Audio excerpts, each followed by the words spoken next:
আমার নাম হচ্ছে লামিয়া লামিয়া। সাদিয়া ইসলাম লামিয়া। লামিয়ার বয়স 28। জন্মস্থান কোথায়, মানে জন্ম জেলা? জন্মস্থান ঢাকা। ঢাকা।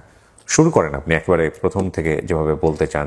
আপনার এখানের গল্প অনেক বছর ধরেই দেখি, কখনো আপনার এখানে আসবো বা বসবো এটা কখনোই আসলেই চিন্তা করি নাই।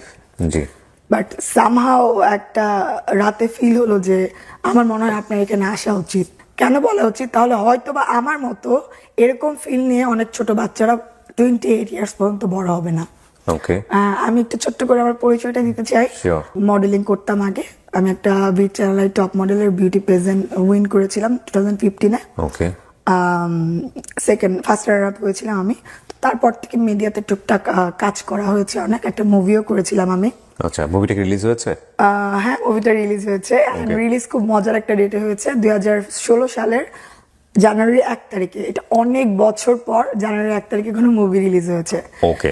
এন্ড এখন আমি দুটো বিজনেস করছি। একটা লামস ওয়ার্ল্ড, আমার ক্লোদিং একটা ব্র্যান্ড, ওয়েস্টার্ন আউটফিটের। আমি মানে যেটা পরে আছি এটা আমার ব্র্যান্ডের। ওকে। এন্ড একটা পার্লার আছে, এলিগেন্স মেকওভার। সো আমার এই লুক হয়তো বা আমার গল্পের সাথে যায় না, বাট আমি একটা শুটিং থেকে এসেছি। এইটা আসলে অনেক দিন যাবত ডেট আমার নেওয়া, প্রত্যেক দিনই আমি একটু একটু করে চিন্তা করি আসলে কি বলবো।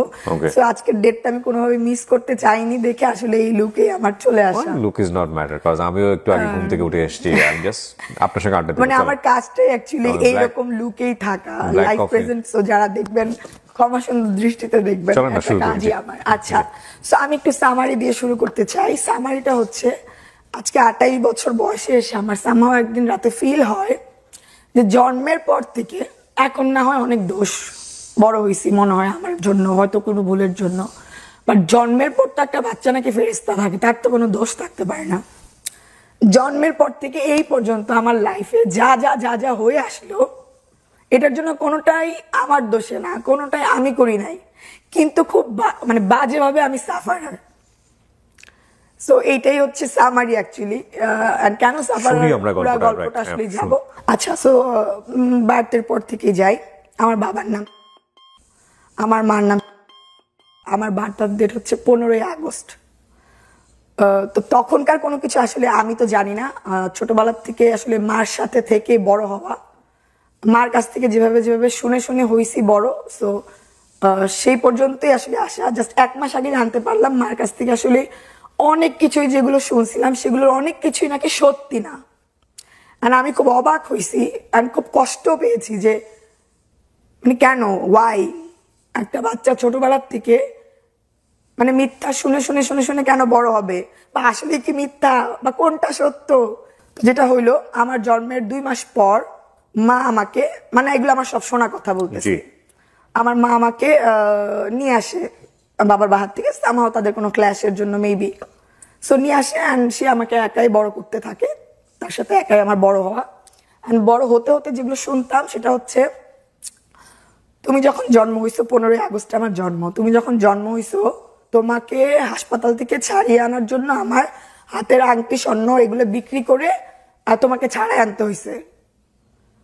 মানে আমার কাছে যদি শুনি একটা বাবা, তার মানে সে এক্সিস্ট করে, বেঁচে আছে, তার ক্যাপাসিটিও আছে, আর তারা এখনো ডিভোর্সও না, তার বাচ্চা হয়েছে, সে নাকি হাসপাতালে ছিল না, তার মানে আমার মা নাকি স্বর্ণ টর্ণ বিক্রি করে হাসপাতালে বিল দিয়ে নাকি আমাকে ছুটাই নিয়ে আসছে। কারণ এই কথাটা যদি একটা বাচ্চা শুনে শুনে বড় হয়, তাহলে তার বাবার প্রতি তার কিরকম ফিলিং মানে জন্মাইতে পারে। সো এই ফিলটা নিয়ে আমার বড় হওয়া।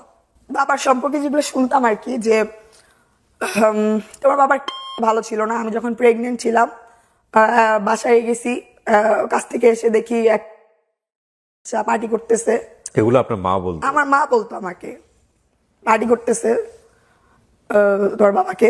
শুনলাম, আমি তো আসলে কিছু জানি না, মানে কি যে কোত্থেকে কি বলবো, আমি এত কিছু গুছাই নিয়ে আসছি আসলে কোত্থেকে কিছু। আপনি ওটা মাথায় রাখেন না, আপনি গুছাই নিয়ে আসেন, আপনি জাস্ট আমার সামনে গল্পটা করেন। হ্যাঁ, আচ্ছা, সেটাই তো। এগুলো শুনতে শুনতে আপনি বড় হতেন, আপনার কোনো কোয়ারি তৈরি হতো না যে মা কেন এগুলো বলছে? কোয়ারি তৈরি হতো না। আমার ছোটবেলা থেকে মনে হতো কি আমি লয়ার হব আর আমার বাবার বিচার করবো আমি বড় হয়ে, সেগুলো কেন করলো। It's a very important story. আমি জানি না এখন আপনারা যতটুকু দেখেছেন, কয়েকটা মিনিট দেখেছেন, বাট আমি এখানে বলি যে এই গল্পটা যিনি বলতে এসছেন তাকে কোনোভাবেই আমি জাজমেন্ট করব না, বাট প্রেক্ষাপটটা জাজমেন্ট করতে চাই। It's a very important story for any kind of broken family.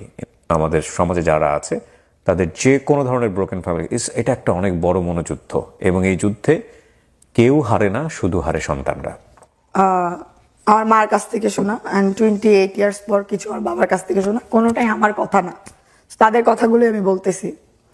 তারপর হচ্ছে আবার এক সময় একটা ভালো কথা যা শুনছিলাম, সেটার জন্য হয়তো বা ভিতরে একটু ভালো লাগা কাজ করতো। এটা আবার বলতো যে যখন শুনছে ওর বাবার মেয়ে হইছে, পুরো এলাকার মধ্যে মিষ্টি বিলাইছে।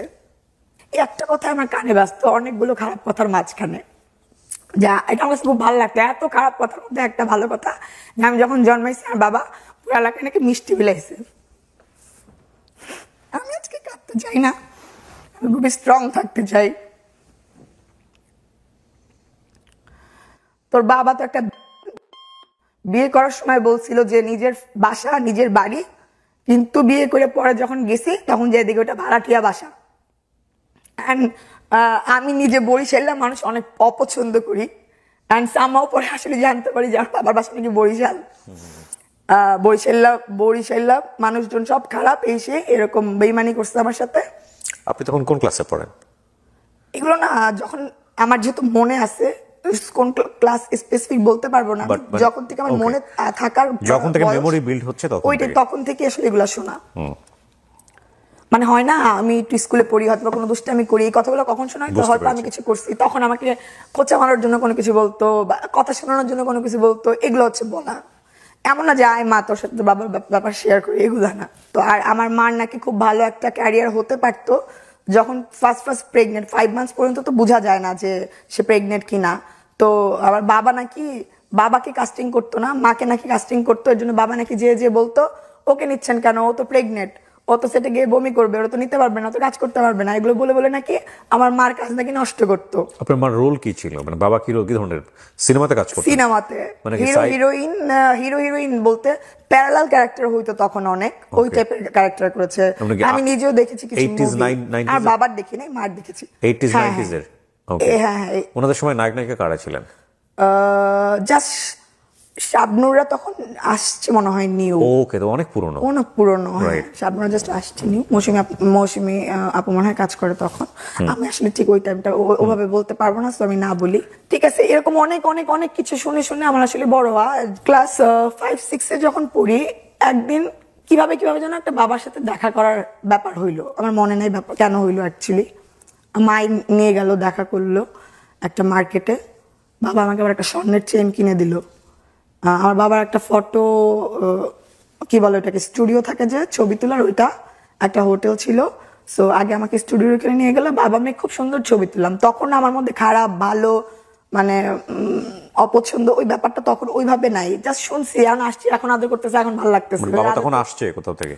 আসছে না কোথাও থেকে, উনি ঢাকাতেই থাকতো, মানে মাঝে মাঝে আসতো, কোনো জীবনও আসতো না। ওই দিনই হঠাৎ করে ওনারা কিভাবে প্ল্যান করে দেখা করছে আমি জানি না। আমি আপনার বাবা এবং মা দুজনে দেখা করেছে? আচ্ছা, ওকে, ফাইন। হ্যাঁ, আমার মা বাবার সাথে দেখা করার জন্য নিয়ে গেল একদিন, এটা আমার মনে আছে। এর আগের হিস্টোরি আসলে আমার মনে নাই, ওইটাই মনে আছে, ওইটাই বলি। একটা মার্কেটে দেখা হলো, সে আমাকে একটা চেন কিনে দিল, খুব আদর, এরকম আদর আমি তো কখনো পাই নাই। ছবি তুললাম, এভাবে দৌড়ে দৌড়ে ছবি তোলা। অ্যান্ড ভালো লাগার বিষয় যেটা তখন ক্রিয়েট হইলো আমার তার প্রতি একটা, যে তার চেহারার সাথে আমার চেহারার অনেক মিল, একদম মানে এই চেহারা মিলের থেকে একটা কথা মনে আসছে, যে একটা টাইমে নাকি আমার বাবা বলছে যে ও তা আমার বাচ্চা না, আমার মা আমাদের বলছিল আর কি, হ্যাঁ এরকম বলছিল, মানে কি বলে দায়িত্ব এড়ানোর জন্য, এটা তো আমার বাচ্চা না, আল্লাহ দেখ তোর একদম তোর চেহারাটা বানিয়েছে তোর বাবার মতো। অস্বীকার করলেও কোনো মানে নাই, যে মানে সুযোগ নাই যে এটা হওয়ার, চেহারাটা অবিকল্প তোর বাবার মতো হয়েছে। মানে এগুলো কোথা থেকে কখন কি যে আম্মা আমারে বলতো, আসলে আমার এখন মনে হয় যে কেন আসলেই শুনতাম খালি। তারপর দেখলাম আসলে আমার বাবার চেহারা পুরো আমার মতো, আমার ঠোঁট, চোখ, কপাল বড় এরকম। আমার কাছে ভালোই লাগলো। আচ্ছা ঠিক আছে, একটা ফাদার ফিগার আমার সাথে, ছোট আমি, সবকিছু ভালোই লাগতেছিল, অত কিছু তখন বুঝি না, জানি না। এন্ড আমার বাবার একটা বিষয় কি, উনি সবসময় আগে কি হয়েছিল ওইটা নিয়ে পড়ে থাকতো। তখন আমি ছোট, একটা ভালো এনভায়রনমেন্ট গেল, একটা সার্টেন টাইম পর আমার সাথে ওই আগের কোনো বিষয় নিয়ে খোঁচাখুচি কথাবার্তা, এইটা হয়েছিল সেটা হয়েছিল, একটা বাজে এনভায়রনমেন্ট ক্রিয়েট করার চেষ্টা করতো সে সবসময়। তো যাই হোক একটা সার্টেন টাইম পর, আর আমার মা হ্যাভি লেভেলের বদমেজাজি ছিল। তো তারপর আমরা চলে আসি, তারপর আবার মনে নাই, আবার সে হারাই গেল। আবার একদিন কোনো এক আমার বার্থডেতে দেখা, সেকেন্ড যেই দেখাটা হলো সেদিন আসলে আমি জানতে পারি যে আমার বার্থডে অ্যাকচুয়ালি 15ই আগস্ট। এর আগ পর্যন্ত আমি জানতাম না। আমার মা আসলে ওই বার্থডে টার্থডে মনে রাখার মতো ওই টাইপের আসলে মা না। আপনি আপনার মাকে প্রশ্ন করতেন আমার বাবা কোথায়, আসে না কেন?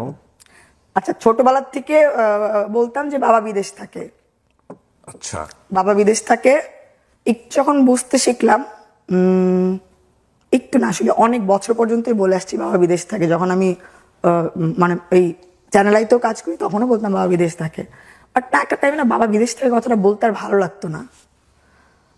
তো একটা টাইমে বলছি যে বাবা মা একসাথে থাকে না, একটা টাইমে এটাও বলছি বাবা মারা গেছে। যখন ফিল হইতো যে আরে বাবা থাইকাও এমন একটা মেয়ে সে নাকি এক্সিস্ট করে, সে আসেই না, আমার দেখাই করে না, মানে এগুলা কেন বলতাম, আশেপাশে মানুষজন বলতো তোর মতো একটা মেয়ে থাকতে তো বাবা কিভাবে খবর না নিয়ে পারে, আশেপাশে কিছু মানুষ থাকে না, খুব কষ্ট দিত ব্যাপারটা। তাহলে ভাই নাই, ওইটাই বলতাম। মানে এরকম 3টা ব্যাপারে আমার বলা হয়েছে। মাকে প্রশ্ন করতেন কিনা কখনো যে মা বাবা আসে না কেন, বা তোমাদের মধ্যে আসলে কি? না, মাকে প্রশ্ন করার মতো এরকম কোনো ব্যাপারই হয় নাই, কারণ আমার মা যেগুলো বলছে ওগুলো আমি বিশ্বাস করে আমি মাঝে বাবাকে হেট করতাম। এন্ড ওই যে বললাম আমি লয়ার হইতে চাইতাম, বাবার এই ব্যাপারগুলো আমি দেখবো কেন করছিল, বাজে কথা শুনে শুনেই বড় হয়েছে, আমি জাস্ট তার হেটই করতাম। তো ওইখানেও কথাবার্তা ভালোই টুকটাক সময় হালকা ছিল। আবার সেম থিং, অতীতের কোনো কাহিনী নিয়ে তাদের মধ্যে ক্ল্যাশ। আমি তো মানে কি হচ্ছে আসলে বুঝি না, আবার বুঝতেছি যে ভালো কিছু হচ্ছে না, হট টক হচ্ছে, ক্ল্যাশ ক্ল্যাশ ক্ল্যাশ, আবার চলে আসলাম। এই হচ্ছে 2বার দেখা। ওই বাবা ওই যে মিষ্টি বিলাই ছিল, আর ওই যে আমার জন্ম ডেট তার কাছ থেকে জানছি থেকে না, আমি না আবার ভাইয়া খুব অল্পতে খুব বেশি খুশি হই। তো ওইটার জন্য তার প্রতি কেন জানি একটা ভালো লাগার, দেখতে একরকম। আর আমার বোনদের সবার বাবা আছে, ফ্রেন্ডের বাবা আছে, এই ব্যাপারটা আমাকে খুব কষ্ট দিত যে উনি তো এক্সিস্ট করে, আমি কেন এই আদরটা পাচ্ছি না। অ্যান্ড সামহাও আমি যখন যাই তখন দেখতে পারি আর কি যে তার আরেকটা যে বিয়ে করছে ওইখানেও একটা বাচ্চার সাথে তার খুব ভালো সম্পর্ক, তাহলে আমি এটার থেকে কেন বাইরে, যখন একটু এরকম ফিল আর কি হয় ভিতরে তখন। তো সেটার থেকে যেটা হলো, একবার আমি নিজের থেকে কখনো বলিনি যে আমি বাবার সাথে দেখা করতে যাবো, কখনোই না।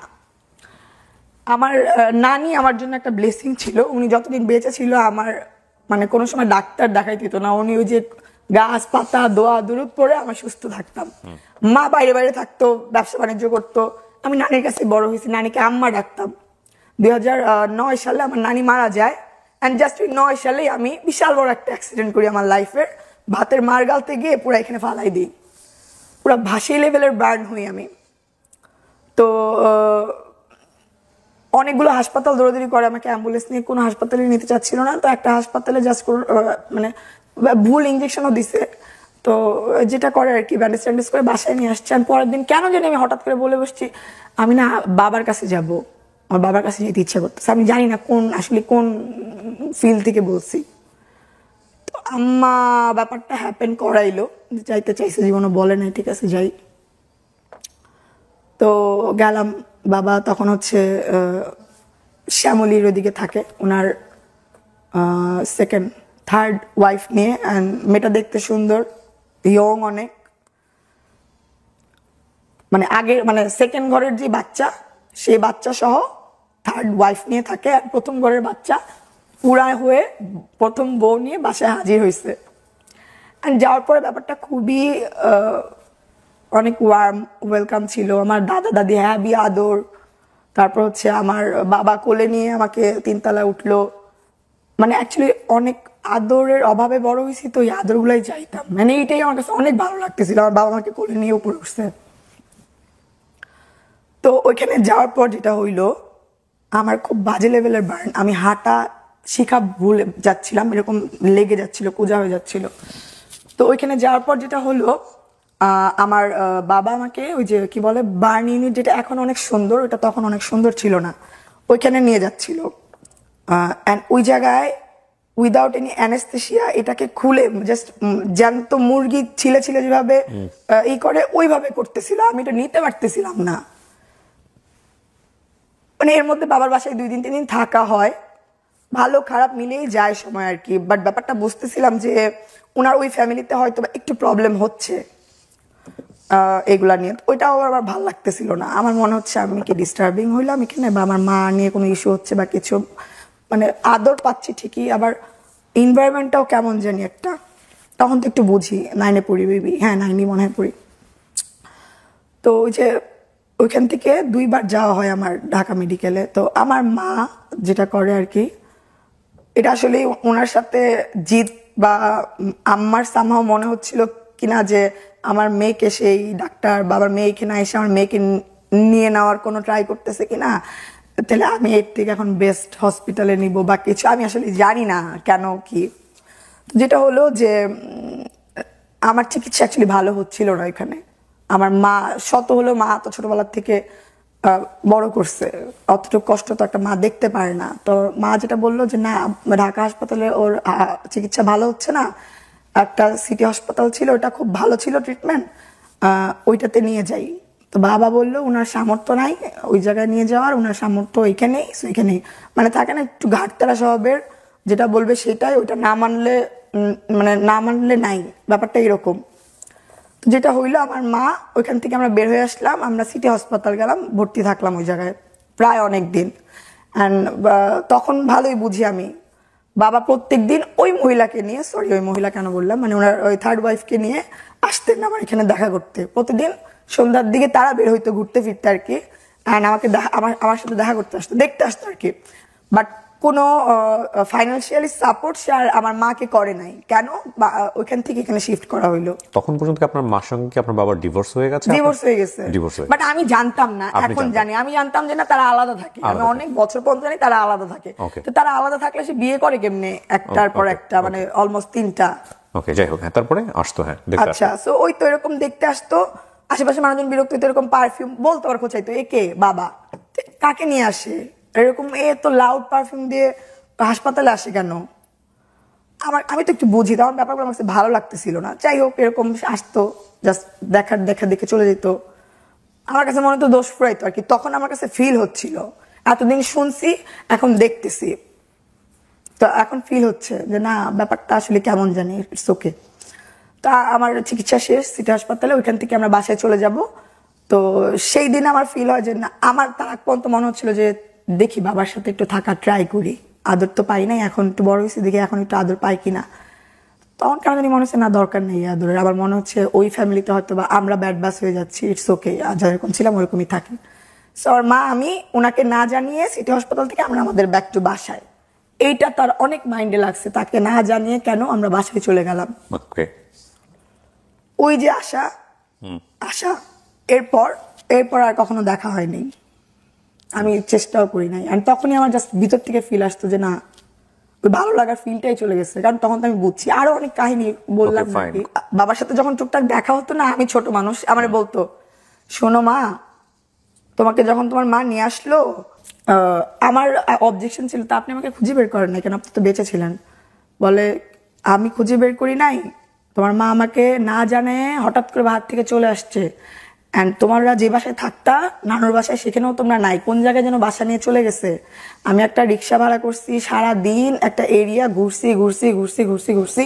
তারপর একদিন একটা বাসায়, মানে সেই দিনই একটা বাসায় তোমার জামা কাপড় জালনায় লাড়া দেখে মনে হয়েছে যে এটা মনে হয় তোমাদের বাসা।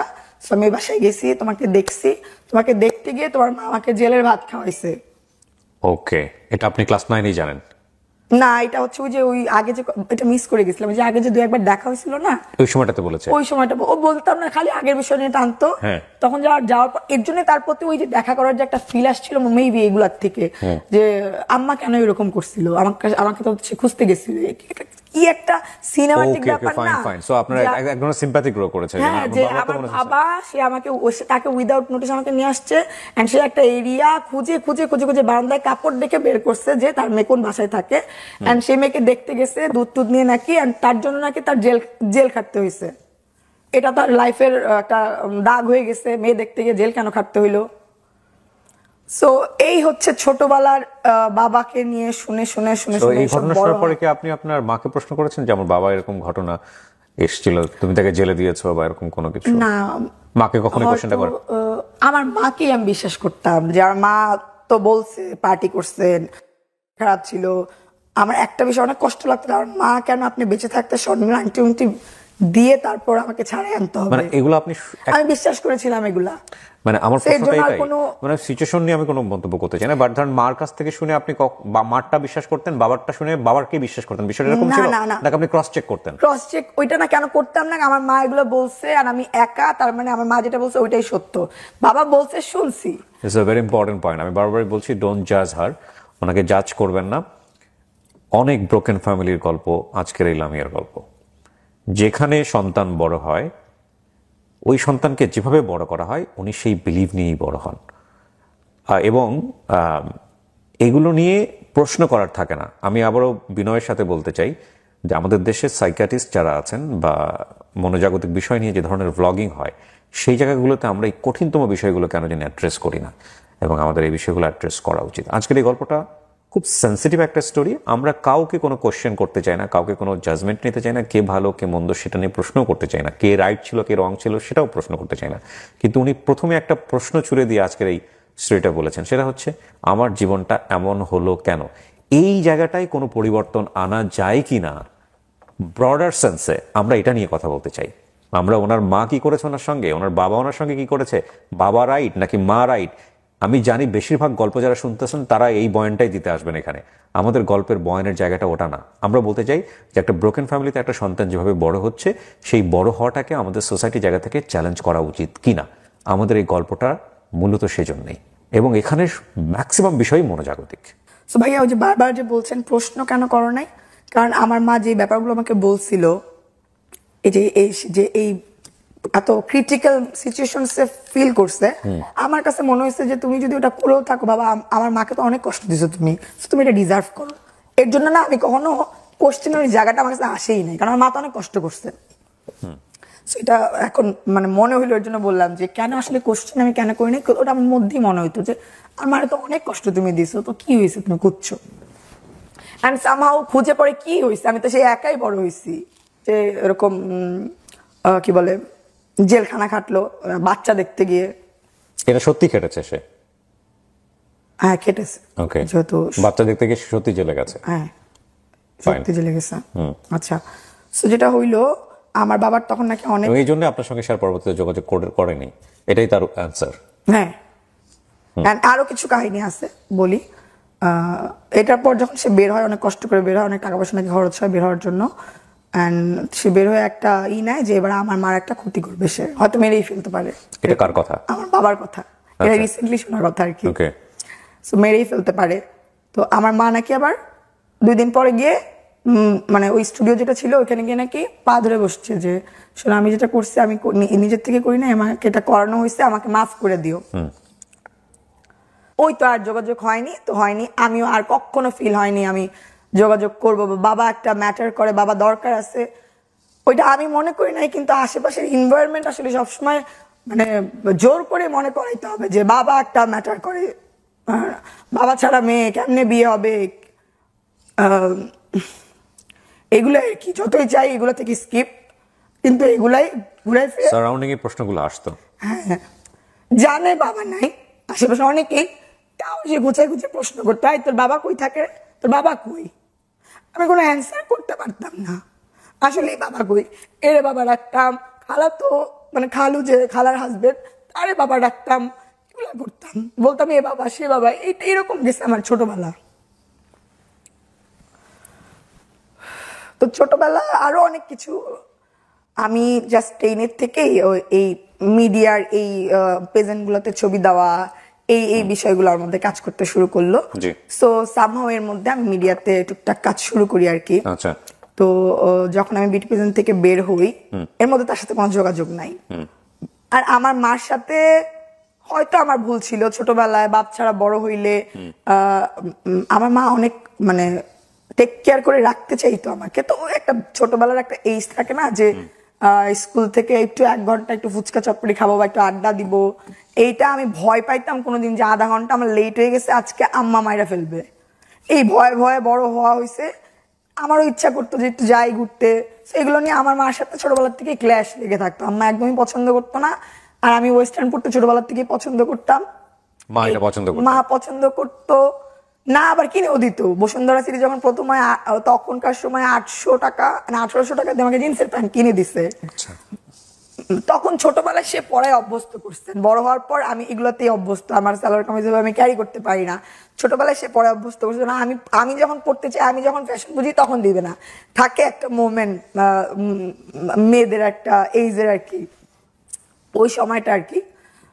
তো বাবা নাই, ওরকম কোনো রুটিন নাই বাসার, একটা মা মেয়ে থাকি, খাওয়া দাওয়ার অ্যাকচুয়ালি কোনো রুটিন নাই, এইভাবে আর কি একটা অগুছালো একটা আর কি রুটিন লাইফ হয়ে বড় হয়। Very important topic, very important. বাবা থাকলে যেটা হয়, আমি আসলে যেটা দেখি বাইরে, বাবা অফিস থেকে আসে, একটা খাবারের জোন হয়, একটা টাইমিং থাকে, ওই ব্যাপারগুলো কখনো আমি অ্যাকচুয়ালি সংসার থাকলে যেটা হয়, সংসার থাকলে যেটা হয়, মানে সংসার বলতে আমরা কমপ্লিট একটা সংসার বলতে যেটা বুঝি। মানে আমি আমার ফ্যামিলিতেই দেখতাম এরকম অদ্ভুত সিচুয়েশন, আশেপাশে সবাই খুব গুছানো, কারণ আমার এই ব্যাপারটা খুবই ভালো লাগতো, আমি চাইতাম, বাট সামহাও আমার কপালে ছিল না। এন্ড এর জন্য আমার নিজের অনেক ইচ্ছা ছিল আমি সংসার করলে অনেক সুন্দরভাবে সংসার করব।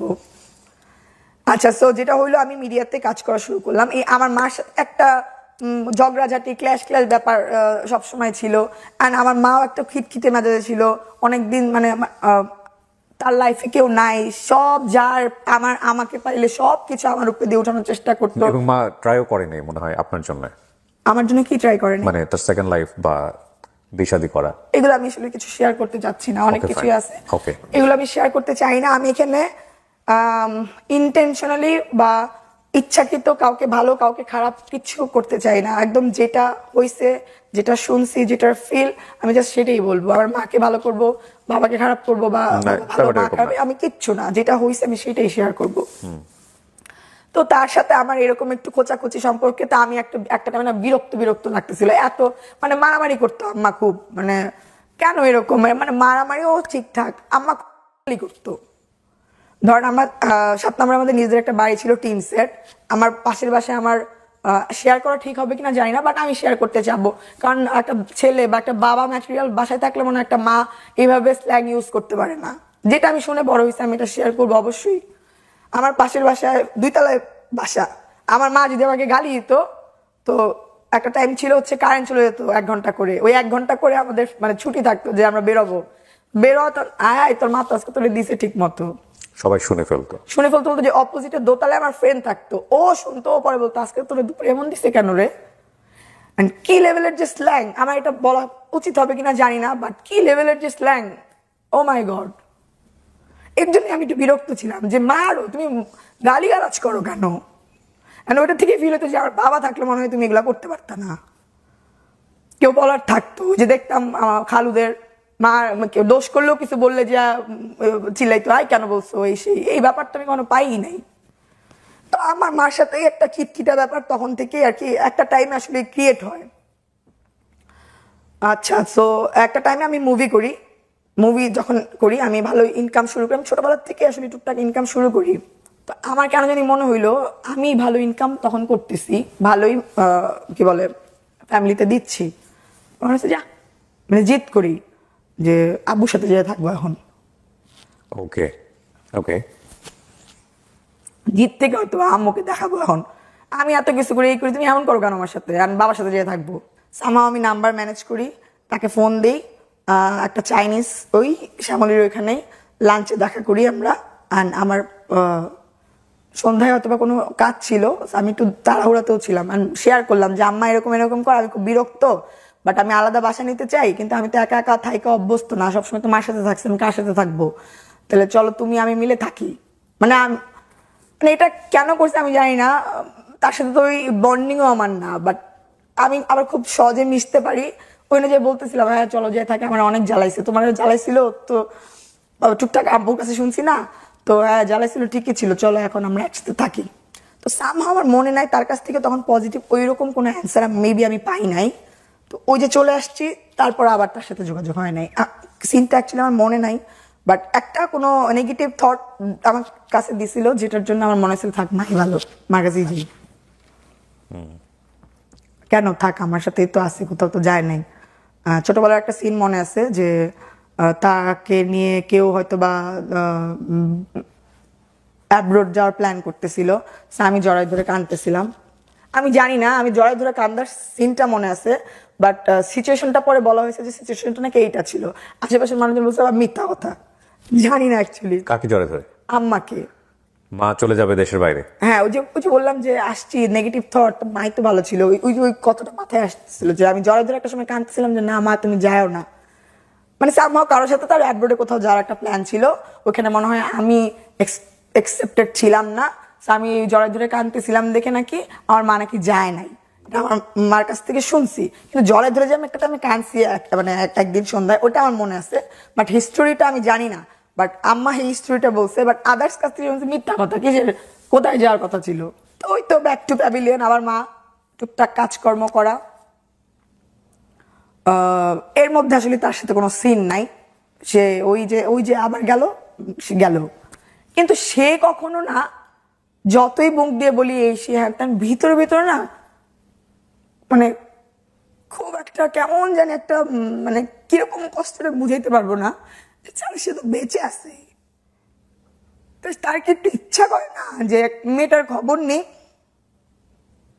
অনেক স্ট্রংলি দেখাই সবাইকে, কিন্তু ভিতরে কোন একটা জায়গায় হয়তো কষ্ট লাগে মাঝে মধ্যে, হয়তো কোনো নীরবে বসে আছি, মন খারাপ, বাপটা এমন কেন বেঁচে আছে, তার একটা মেয়ে আছে, তার কি একটু মনে পড়ে না, তার কি একটু ইচ্ছা করে না তার মেয়ের সাথে যোগাযোগ করতে, কথা বলতে? এমন কেন?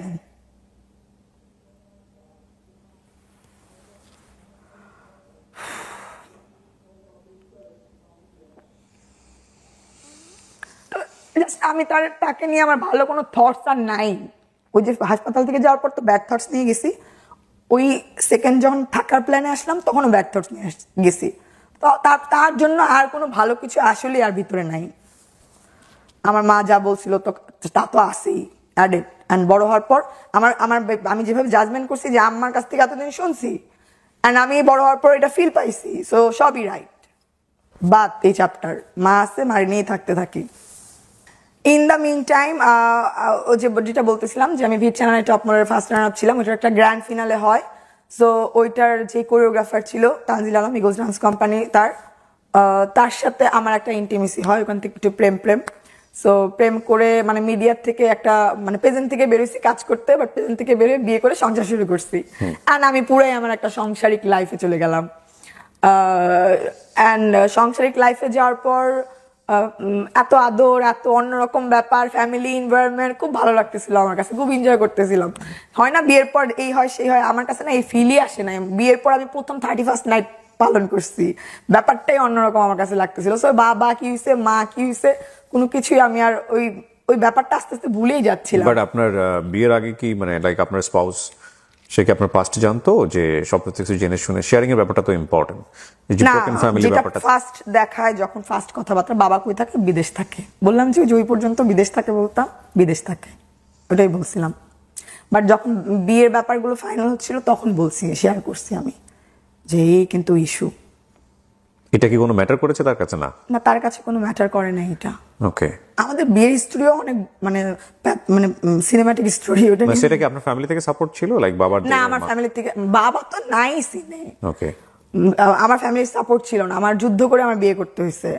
আমার মনে হয়েছে, এটা কেন মনে হয়েছে, ওই যে আশেপাশে প্রতিবেশী যারা ছিল তারা বলতো তোর মার জন্য তো তোর কোনো ভালোভাবে বিয়ে হবে না রে, কেমনে কি করবি, তুই একটা ভালো প্রেম করে নিজে নিজে নিজের বিয়ের ব্যাপারটা ক্রিয়েট করিস। এগুলো শুনতাম আমি, সত্যি কথা। পাশের বাসার যদি দেখে তাহলে বুঝবে যে হ্যাঁ একটা সময় বলছিলাম। অ্যান্ড বিয়ের পরেও একটা কমেন্টস পাইছি, লামিয়া তোর মা একলা হইলেও দূরের থেকে যতটুকু পারবি সাপোর্ট করবি। আমি জানি না এটা বলা ঠিক হবে কিনা, বাট আমি যেটা শুনছি আমি এটা বলতে চাই। দূরের থেকে, যেহেতু তোর মা একা তোর সাথে নিয়ে বড় হয়েছে, বাট দূরের থেকে যতটুকু পারবি হেল্প করিস, একসাথে নিয়ে কিন্তু আবার থাকার চিন্তা করিস না, তাহলে কিন্তু তোর সংসারটা টিকবে না রে। কারণ তারাও ওই যে তাদেরকে ছোটবেলা থেকে, মানে ছোটবেলা বলতে কি একদম থাকে না, অনেক বছর ধরে একসাথে ছোট বড় হওয়া, সামনে বিয়ে হওয়া, অনেক কিছু দেখে আর কি, তারা পাড়া প্রতিবেশী।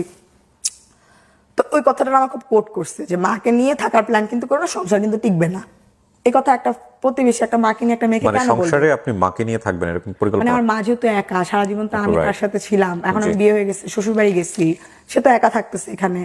এখন সামহাও যদি আমি মাকে নিয়ে থাকার প্ল্যান করি বা এরকম কোনো কথাবার্তা হচ্ছিল, এর জন্য পাশের বাসার এক আন্টি বলতেছিল লামিয়া শোনো একটা বুদ্ধি দিই। এই আন্টিটাই ওই তো আগে বলছিল তোর মা বা তোর বিয়ে শাদীর তো কোনো প্ল্যান নাই, কি করবে না করবে তুই নিজে বুঝে ভালো দেখে একটা প্রেম করে বিয়ে করিস, বলতো এগুলো আর কি।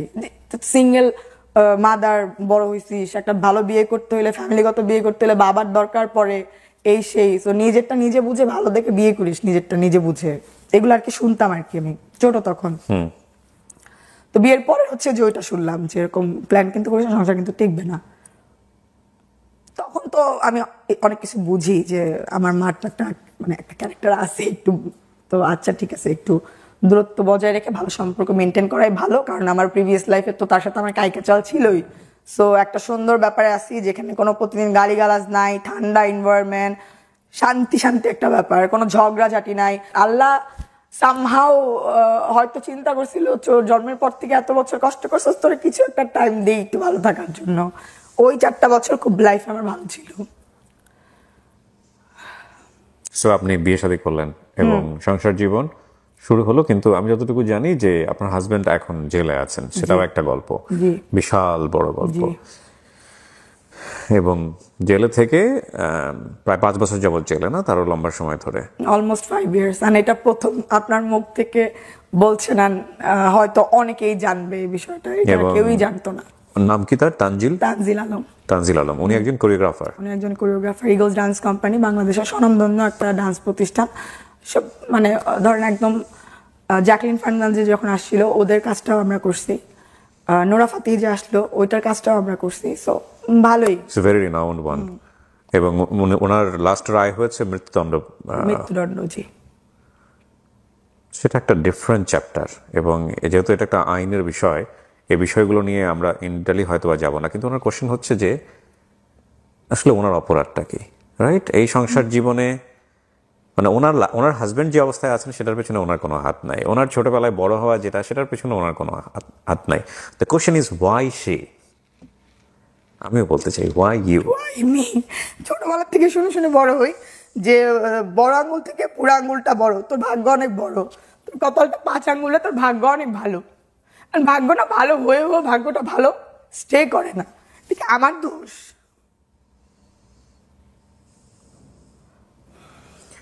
And kind of she is also a single mother. আপনার একটা মেয়ে আছে, হ্যাঁ। বয়স কত? 4+। দেখেন না, আমিও বাচ্চারা বড় হইলাম, আমার মেয়েটারও কি ভাগ্য, আমার মেয়েটাও বাচ্চারা বড় হইতেছে। এই বিষয়টা আমি নিতে পারি না। আমিও সামহাও আমার মেয়েটা মানে ফাদার ফিগার টাইপের কেউ যদি আদর করে ও অনেক পছন্দ করে। আমি আমার ক্লোজ পার্সন যারা, আমি বলি তাকে না আঙ্কেল চাচা পাপা বলো, পাপা মানে ছোটবেলা থেকে নিজেও কেমন জানি পাপা পাপাই বলে, আর আমি না করি না, তাক ডাকুক, দেখে মন ভরাকটাও পাপা পাপা বলুক। এটা হয়তো আমার বাবার কাছে ভালো নাও লাগতে পারে, বাট আমি ডাকতে পারিনি, আর বাচ্চা ডাকুক তাও মন ভরে ডাকুক।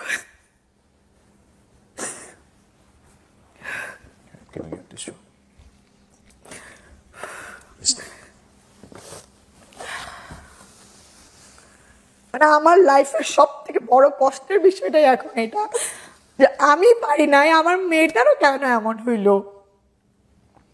আর আমার মেয়েটাও আমাকে শুনবে যে সিঙ্গেল মাদার, ভালো বিয়ে হবে না, এই সেই। অ্যান্ড আমার কাজ করতে হয়, আমি প্রপারলি ওদেরকে সময় দিতে পারি না। হয়তো ও বলবে মা তো সময় দেয় না, মা তো ভালো না, আর আমি কাজে গেলেও বুকটা ওদের জন্য কুচকুচ করে, বাট আমার তো কাজ করতে হবে, 2টা বাচ্চা আমার দেখতে হচ্ছে।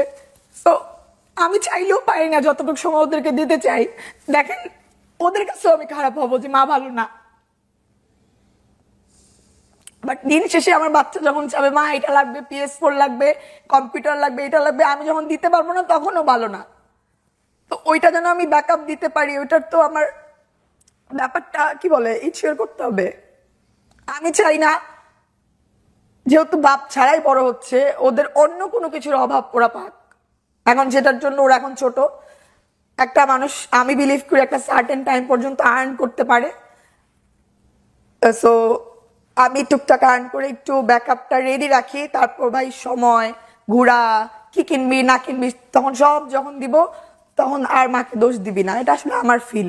আলোচনা সমালোচনা হয় না আপনার কাজ নিয়ে, আপনার লুক নিয়ে? অনেক হয়, অনেক হয়। আমি এখন আর কেয়ার করি না অ্যাকচুয়ালি।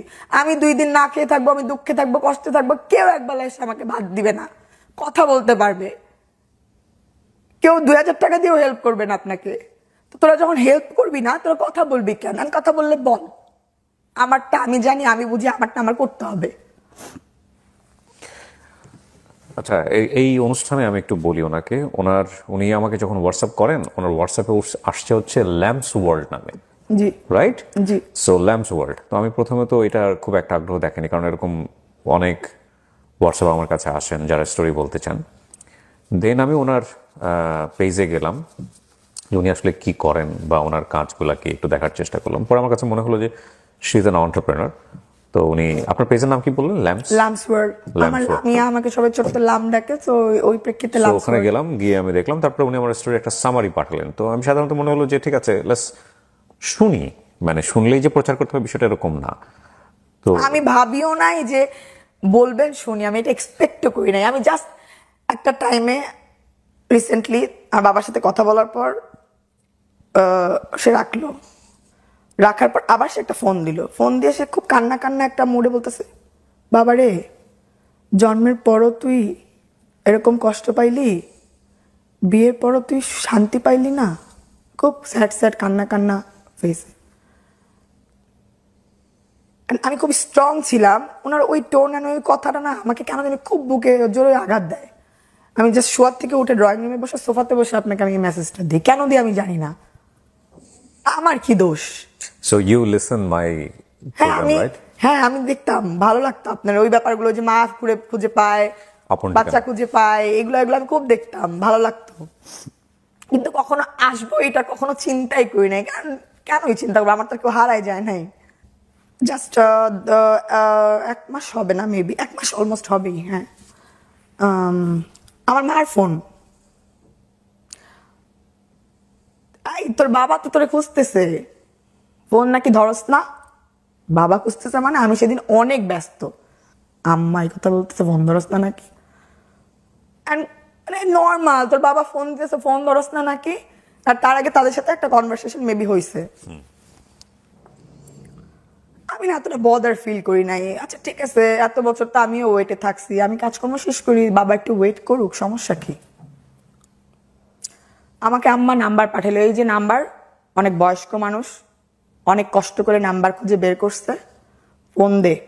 সেদিন আমার মা ভয়েস টেক্সট, একটু পর ফোন দিছোস, কথা বলছোস, দেখা করার প্ল্যান কর, পাগল হয়ে গেছে সেদিন আমার মা। আমি অবাক, কেন, ওয়াই? আমার কাছে এই ব্যাপারটা একদমই ভালো লাগে না। বাবা ফোন দিছে, এক্ষুনি দেখা করার প্ল্যান কর, কালকে ডিনার করার প্ল্যান কর, এই সেই হ্যান ত্যান, পুরো ব্যাপারটা আমার কাছে কেমন জানি লাগতেছিল। আরে আমি কাজ করতেছি, দৌড়াইতেছি, ওনার জীবনে একটা জিনিস হ্যাপেন্ড হয়েছে, এখন এটা আমি করি, আমার কাছে ভালো লাগে নাই। যাই হোক, আমি তাকে ফোন দেই নাই। সেই দিন বা তার পরের দিন মনে হয় সে নিজেই আমাকে ফোন দেয়, আননোন নাম্বার। হ্যালো, আসসালামু আলাইকুম, কে? আমি তোমার বাবা। আমি তখনও বাইকে অনেক দূরের উপর, বাবা আমার মোবাইলে অ্যাকচুয়ালি চার্জও নাই, আর আমি একটা কাজে যাচ্ছি, টুকটাক কনভারসেশন চলতেছিল আর কি, এরকম এরকম। ওই যে বললাম, তার কথা শুরুতেই হচ্ছে থাকে এই যে, বাবা এত বছর একবার প্রয়োজন মনে করলা না একটু খবর নিতে? আমি একটাই বাইকে চলাকালীন অবস্থায় তাকে রিপ্লাইটা এটাই দিলাম, আসলে বাবার কাছ থেকে ওইরকম কোনো ফিল আমি পাই নাই যে বাবার খোঁজ নিতে হবে, খবর নিতে হবে, এর জন্য আসলে নেই বাবা। কষ্ট করে তোমার নাম্বারটা ম্যানেজ করছি, তখন আমি জানি না সে কি করে, তখনও আমি জানি না যে আমার বাবা কি করে। এটা মনে হয় পরে শেয়ার করলেই ভালো হইতো। আমার আশেপাশে টুকটাক অনেকে তো জানে ব্যাপারটা, বলতেছে কি, এই তুই কথা বলছ না কেন, ফোন দে, কথা বল, আঙ্কেল মনে হয় অনেক টাকা পয়সার কোটিপতি হয়ে আসছে, ছোটবেলা থেকে যা যা পাস নাই সব 28 বছরেরটা একবার এখন শোধ করবি, নিবি, এই সেই। আমার আশেপাশে বলতেছে, এই কথা বলছ না, বল, দেখ কই থাকে, কি করে। আমি একদমই ইন্টারেস্টেড না, কি করে না করে তার দরকার নাই আমার কিছু। আমি এখন অনেক নিজে যতটুকু পারি ভাই, আমি অনেক হ্যাপি। ছোটবেলা থেকে যখন দরকার ছিল তখন পাই না, এখন দরকার নাই। আমি বাসায় যাই, বাসায় সেদিনকে রাতে আমি তাকে ফোন ব্যাক করি। ব্যাক করার পর সে আমাকে বলতেছে, ওই যে তখন কথাটা বললাম বা ফিল হয় নাই, কেন বাবা, বাবার দোষ কি ছিল? ওই সেম কথা আবার ঘুরায় ফিরে যেগুলো শুনছি সেগুলোও আছে, আর নতুন কিছু জিনিস আছে। তোমাকে খুঁজতে গিয়ে জেল কাটলাম, এই বাবার খবর নিতে তোমার প্রয়োজন মনে হলো না? আমি না একদম ওপেনলি শেয়ার করবো আপনার সাথে, আপনার কেটে দিতে ইচ্ছা করলে কেটে দেবেন। মানে একটা মার বিষয় নিয়ে, একটা বাবার কাছ থেকে, বাবা নিয়ে এতদিন শুনছি, মা নিয়ে শুনতে গেলে কেমন লাগে ব্যাপারটা আমি আপনার সাথে বলতে চাই। আচ্ছা, তো রাত্রে আমি তাকে ফোন ব্যাক করলাম এন্ড 4-5টা কোশ্চেন দিলাম। ছোটবেলার থেকে আসলে তোমাকে নিয়ে যেগুলো শুনে বড় হয়েছি, এন্ড ওই যে পড়ার সময় যখন তোমার কাছ থেকে ব্যাক আসছি, ছোটবেলা এন্ড বড়বেলার ফিল নিয়ে আমার আসলে মনে হয় নাই তোমার সাথে আমার যোগাযোগ করা উচিত। আমার মনে হয়েছে তুমি তোমার একটা জগৎ, তোমার একটা ফ্যামিলি নিয়ে তুমি ব্যস্ত, তোমাকে ডিস্টার্ব করা মনে হয় না আমাদের ঠিক হবে। আমি তোমার কাছে কিছু কোশ্চেন করি, এগুলোর অ্যান্সার দাও, অ্যান্সার দেন, আপনি একটা করে কথা বলতেছি। এন্ড ওই যে হাবি জাবি জেল এইটা সেইটা এগুলো বলতেছিল। এন্ড আরেকটা কথা শেয়ার করলো যে জেলে তো একবার গেছিলই, আসার পর নাকি সে আবার হয়তো ট্রাই করছে, তখন নাকি কোন কালা জাহাঙ্গীর বা এই টাইপের কোনো ডন টন ছিল, এদেরকে দিয়ে নাকি বা বাবাকে ডাকাই নিয়ে আসছে কোনো এক আন্ডার কনস্ট্রাকশন বিল্ডিং এ, এন্ড ওইখানে যে নাকি দেখে আম্মাও দাঁড়ায় আছে ওনাদের সাথে, এন্ড বলা হয়েছে যে ডিভোর্স হয়ে গেছে, অনধিকার চর্চা কেন করো এখন এসে, হ্যান ত্যান। তো সে নাকি সামহাও অনেক কষ্টে ওইখান থেকে বের হয়ে আসতে পারছে না, সেদিনই নাকি তার সামনে পিস্তল ছিল, সে নাকি শুট আউট হয়ে যেতে পারতো, বেঁচে আসছে ওখান থেকে। আমি বললাম একটা মহিলা মানুষের ওই আমলে কোন কালা জাহাঙ্গীর এই ছিল, আকাশ ছিল, এই ছিল, আপনার কি কোনো প্রকাশ বিকাশ ছিল না? মানে এগুলো হচ্ছে তার মানে উসিলা, যে এর জন্য ওই একবার তো জেল খাটছে, একবার এরকম নিয়ে গেছে, এর জন্য সে কখনো ট্রাই করে নাই।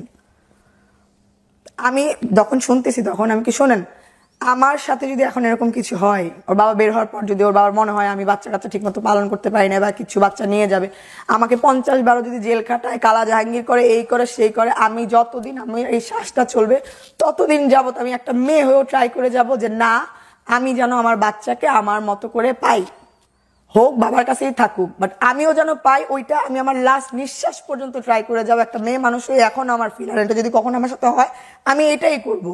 আপনি যে কথাটা বলতেছেন, আপনার এই কথাতে আমি একদমই মানে কি বলে ইমপ্রেস হইতে পারলাম না।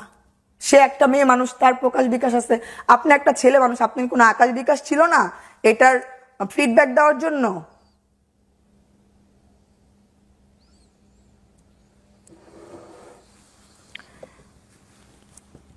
আজকের এই গল্পটা অনেক কিছুই প্রচার হবে না, ডেফিনেটলি হবে না, হওয়ার সম্ভাবনা।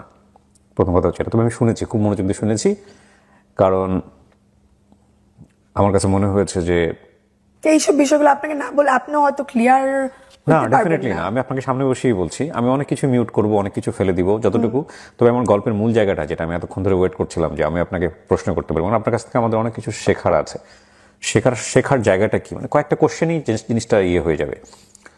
আপনার বয়স 28, আপনি নিজেও এখন আপনার মেয়েকে দিয়ে বোঝেন যে আপনি যে সিচুয়েশনের মধ্যে আছেন, মানে কিভাবে আপনাকে বড় করলে, আপনার বাবা মায়ের জায়গা থেকে যদি বলি আমরা, তারা দুজন সেপারেট হয়ে গেছে, বাট আপনার বেটার বড় হওয়ারটা কিভাবে তারা দিতে পারতো। এই ডিভোর্স বা এই সেপারেশনটা আনএভয়েডেবল, এটা মেনে।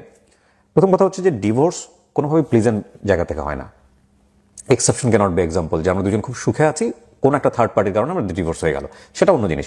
বাট দুইজন মানুষ দুজনের কাছে এক্সট্রিম লেভেলের অপ্রিয় হলে এবং সম্পর্কটা মারাত্মক লেভেলের টক্সিক পর্যায়ে চলে গেলে, যখন আর বিয়ার করা যায় না, তখনই ডিভোর্সের পর্যায়ে যায়, ঠিক আছে? তো এই ডিভোর্সের জায়গাটাকে অনেকেই মিটিগেট করে সন্তানের জন্য বছরের পর বছর একই দেয়ালে থাকে, এবং সেটাও যে খুব বেটার একটা সলিউশন, সেটা আমরা সেই জায়গায় যেতে চাই না। কিন্তু আপনার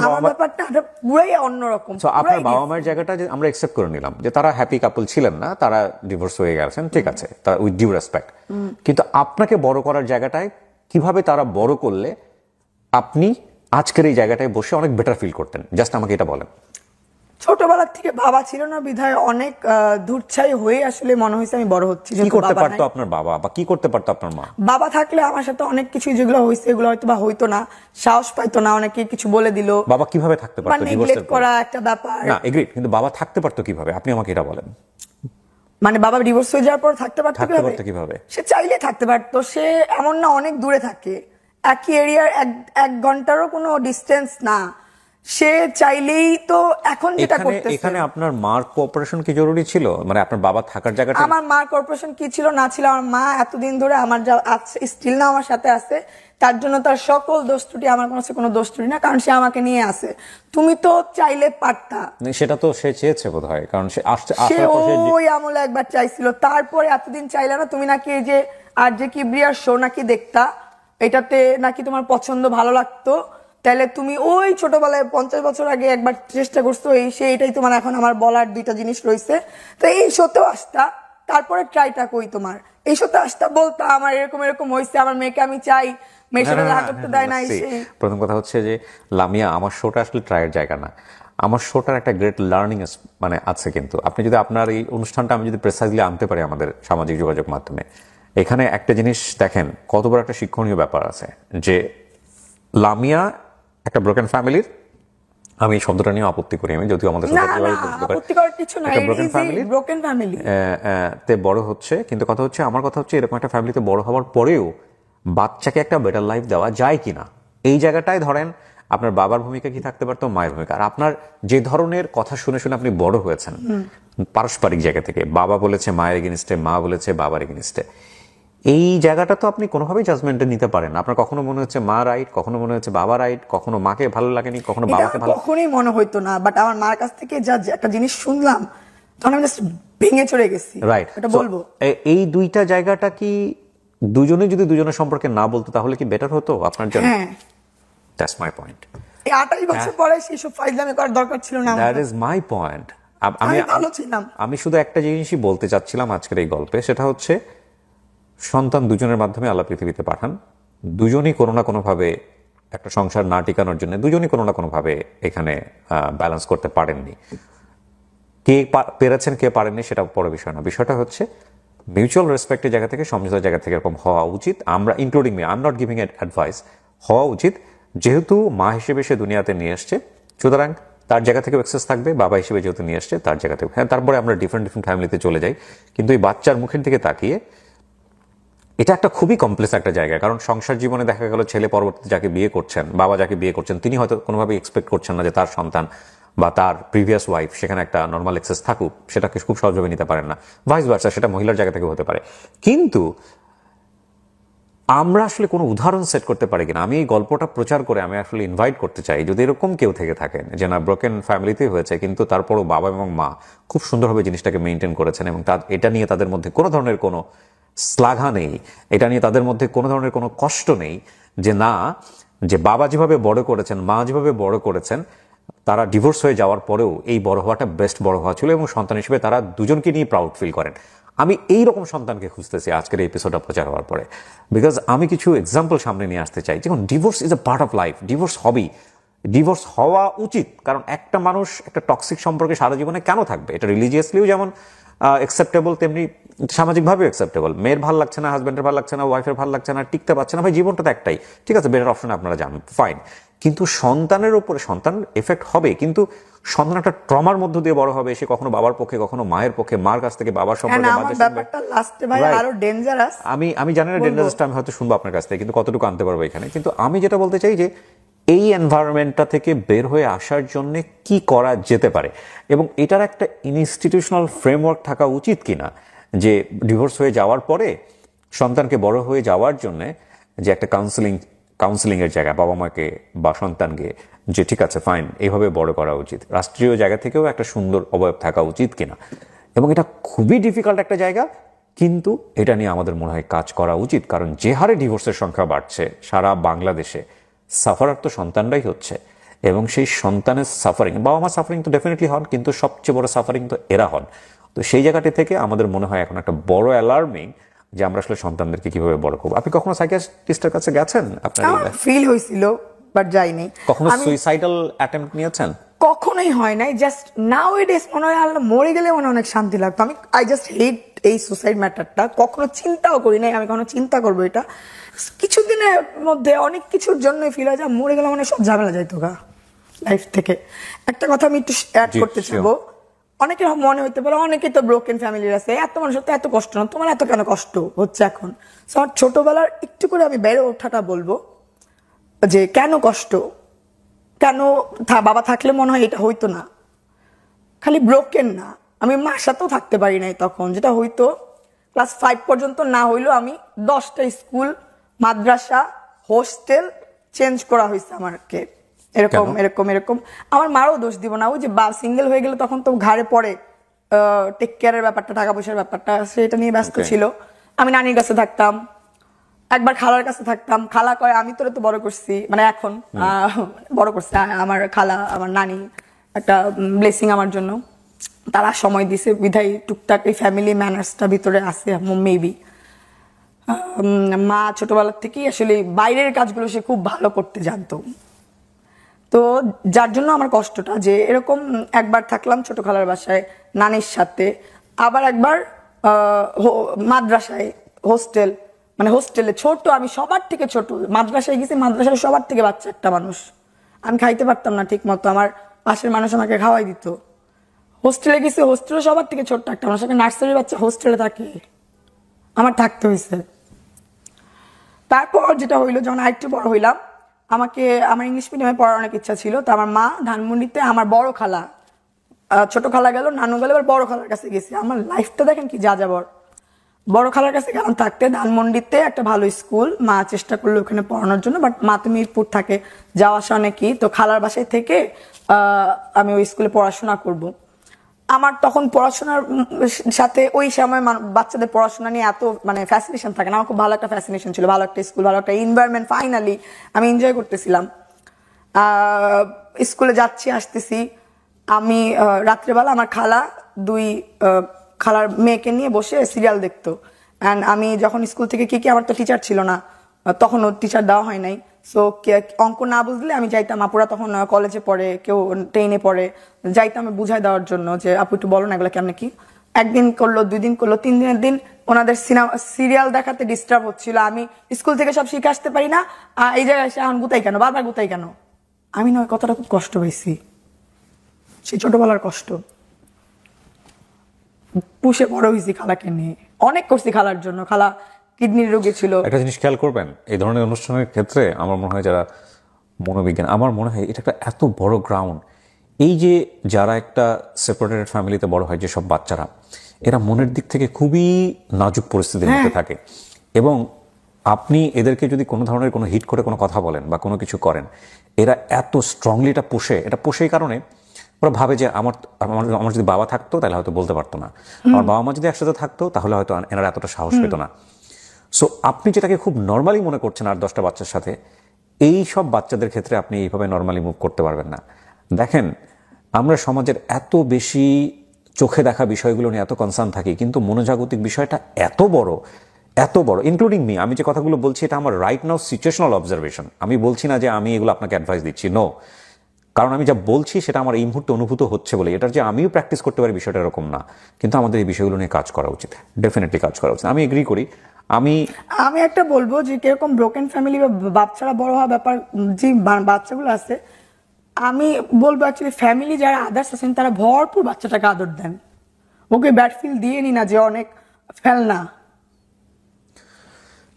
এবং আমি এটাও বলবো যে বাবা এবং মায়ের জায়গাটা থেকে একটা মিউচুয়াল রেসপেক্ট থাকা উচিত। আপনারা সংসার যখন করতে পারছেন না, একটা মিউচুয়াল রেসপেক্ট থাকা উচিত যে তুমি আমার সন্তানের মা, তুমি আমার সন্তানের বাবা।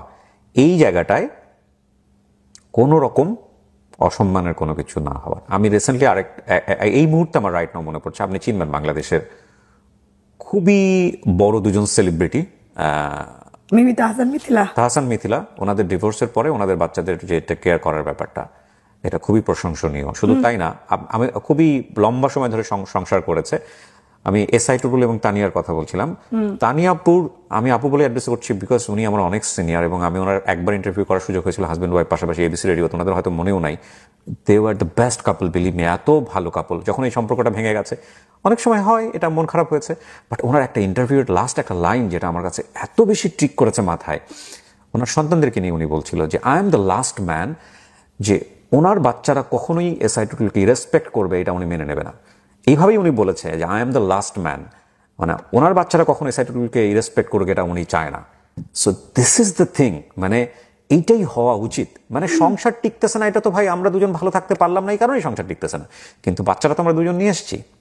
সো ওই জায়গাটা একটা মিউচুয়াল রেসপেক্ট থাকা উচিত, এবং সে রেসপেক্টের জায়গাটা অবশ্যই ছাড় দিয়ে, যে না সন্তানকে একজন এভাবে বড় করতে চাচ্ছে, আরেকজন এভাবে বড় করতে চাচ্ছে, ফাইন, কিছু জায়গায় ছাড় দিয়ে করো, বাট সন্তানকে জাজের ভূমিকায় তুলে দিয়েন না যে তোর বাবা আমার সাথে এটা করছে, তোর বাবা এটা ছিল, তোর মা আমার সাথে এটা করছে এই কারণে তোর মা এটা ছিল। অনেক সময় হয় না, পারি না আমরা, কিন্তু এটা আলটিমেটলি দিন শেষে মায়েরও ক্ষতি না, বাপেরও ক্ষতি না, সন্তানের ক্ষতি। ফাইনালি স্কুলটা আমি পড়তে পারলাম না, মিডিলেই না, খুব অল্প কিছুদিনের মধ্যে স্কুল থেকে আবার চলে আসতে হইলো, বাংলা স্কুলে ভর্তি হইলাম, আর ওইখান থেকে আর কি একটা জায়গায় পড়ার একটা হ্যাবিট। প্রথম কথা হচ্ছে যে আপনি একজন বর্ন ওয়ারিয়র, হ্যাঁ, আপনি একজন জন্মগতভাবে একজন যোদ্ধা। কিছু যুদ্ধ চোখে দেখা যায়, কিছু যুদ্ধ চোখে দেখা যায় না, এবং আপনার এই চোখে না দেখা যুদ্ধটা অনেক শক্তিশালী একটা যুদ্ধ। এত কিছুর পরে আপনি সোসাইটিকে ফেস করছেন, আপনি নিজের সংসারের জায়গাটা ফেস করেছেন, আপনার বড় হয়ে ওটা ফেস করেছেন, এবং খুবই স্ট্রংলি নেগেটিভলি ফেস যেটাকে বলে করে আপনি এখনো সার্ভাইভ করছেন। ওই যে আপনি বললেন ওরা খুব ভিতরে মানে কি বলে নাজুক থাকে, উইক থাকে, অ্যাকচুয়ালি আমি নিজেকে নিজে ওরকমই মনে করতাম 3 বছর আগ পর্যন্ত।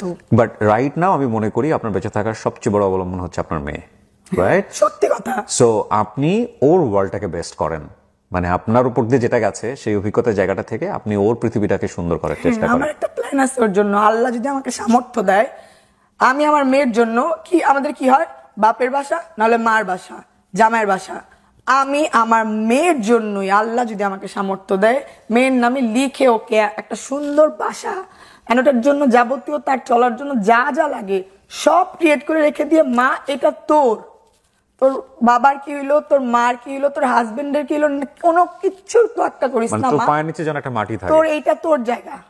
আমার কাছে এখন এটা ফিল হয় যে আমি এটা ওর জন্য বানায় রেখে যেতে চাই, যদি আল্লাহ আমাকে সামর্থ্য দেয়। ইনশাআল্লাহ দোয়া থাকলো আপনার এই পরিকল্পনার জন্য। প্রিয় দর্শক এবং শ্রোতা, শেষে এসে আমি আবারও রেসপেক্টের চোখে বলছি যে উনি ওনার ব্যক্তি জীবনের গল্পটা এনেছেন, ওনার ব্যক্তিগত জীবনকে আমরা জাজমেন্টে নিব না। আমরা শুধু এই গল্পটা থেকে একটা মেসেজই দেবার চেষ্টা করেছি যে এই ধরনের পরিবারে সন্তানদের বড় করার ক্ষেত্রে আমাদের কি ধরনের ভূমিকা নেওয়া উচিত। আমি আবারও বলছি, অনুষ্ঠানের শেষে এসে যাদের কথাগুলো এখানে এসে তাদের পরিচয়গুলো আমরা গোপন করেছি, নট অনলি দ্যাট, আমরা অনেকগুলো বিষয় ফেলে দিয়েছি। তাদের প্রতি আমাদের কোনো অভিযোগ নেই, অনুযোগও নেই, এবং তাদের কোনো ধরনের আত্মসম্মান আঘাত না লাগুক সেই বিষয়টাতেও আমরা বেশি করে জোর দিতে চাই। এবং আমার মনে হয় লাগা উচিত না, এটা আপনার ব্যক্তিগত ফিলিং। আমার কাছে আমি জানি না কোনো বাচ্চার কাছে এটা ফিল হবে কিনা, আমার কাছে তারা দুইজনই দোষী, সত্যি কথা না, কিন্তু আমি চাই না যে আমাদের অনুষ্ঠানের জায়গাটা থেকে এই বিষয়টাকে এমফাসিস দিতে। তারা দিন শেষে আপনার বাবা দেখবেন যে হয়তো আমি আসছি সাহস করতে পারছি এটা বলার জন্য, না আমি এটা বলছি এটা সাহস করতে পারছি, দেখবেন এর থেকে আরো অনেক ক্রিটিক্যাল, অনেক ডেঞ্জারাস বিষয় মানুষ সাহস পাবে, বলার জায়গা পাবে, নিঃশ্বাস ফেলাইতে পারবে। এই বিষয়গুলো না একটা ক্ষতের মতো, এগুলো আসলে কাউকে অ্যাড্রেস করছি না আমরা। যারা ওনার সাথে খারাপ ব্যবহার করেছেন বা যেভাবে হয়েছে তাদেরও নিশ্চয়ই অনেক যুক্তি আছে, কিন্তু আমার কথা হচ্ছে যে যেই বাচ্চাটা বড় হচ্ছে তাকে কোনোভাবেই এই সাফারিংসের মধ্য থেকে দূরে রাখা যায় কিনা, এইটাই হচ্ছে আমার মূল লক্ষ্য। এবং এটার জন্য আমাদের ইনস্টিটিউশনাল ফ্রেমওয়ার্ক থাকা উচিত, এবং এটার জন্য আমাদের পরিবার থেকেই কাজ করতে হবে, এবং এটা একটা বড় মনোজাগতিক যুদ্ধ, এবং এই যুদ্ধে আমাদের উইন করতেই হবে। আমি অনুষ্ঠানের মাধ্যমে স্পেশালি আহ্বান করতে চাই যে এরকম ব্রোকেন ফ্যামিলিতে বড় হয়েছেন, কিন্তু বাবা এবং মা বোথ সাইডকে রেসপেক্ট করে বড় হয়েছেন এবং সেই সুযোগটা দিয়েছেন, এরকম ছেলে মেয়ে যদি থাকেন, প্লিজ আপনারা আমাদেরকে মেইল করেন। আমার মনে হয় এগুলোকে আমাদের এখন বেশি বেশি ফোকাস করা উচিত, এবং এই বিষয় স্টোরিগুলো নিয়ে আমাদের সামনে আসা উচিত। লামি, আমি অনেক ধন্যবাদ জানাই। আপনার তো কোনো উপকার হবে না ডেফিনেটলি এই স্টোরি দিয়ে, বাট আপনি যতক্ষণ গল্প করেছেন আমার মনে হয় আপনি কিছুটা হলো হালকা হয়েছে। হ্যাঁ, আমি হালকা হয়েছি। অ্যান্ড এরকম আমার অ্যাকচুয়ালি বিষয়টা হচ্ছে যেটা, আপনারা সেপারেশন হয়ে যান কোনো সমস্যা নাই, বাট একটা ছোট্ট বাচ্চাকে আপনারও রাইট নাই, মানে মারও রাইট নাই, বাবারও রাইট নাই, আপনাদের নিজেদের মন গড়া কাহিনী বলে বলে একজন ছোটবেলার থেকে বড় করবেন, একজন বড় হওয়ার পর আরেক কিছু শোনাবেন, আপনাদের এই রাইট নাই। এক্স্যাক্টলি, উচিত না। ইটস আ রিভেঞ্জ গেম, এবং don't play with this game, don't play. Actually fact হচ্ছে যে যেই এটা প্লে করবে সেই সাফারার হবে টুমরো। আপনি তার বাপের পরিচয় ভুলিয়ে দিলে কিংবা মায়ের পরিচয় ভুলিয়ে দিলে আপনি যদি মনে করেন আপনি উইন করবেন, আপনি নিশ্চিত থাকেন আপনার এই সন্তান সাফার করবে এবং আপনিও সাফার করবেন, এবং এটা আপনি করবেনই, এ ব্যাপারে কোনো সন্দেহ নেই।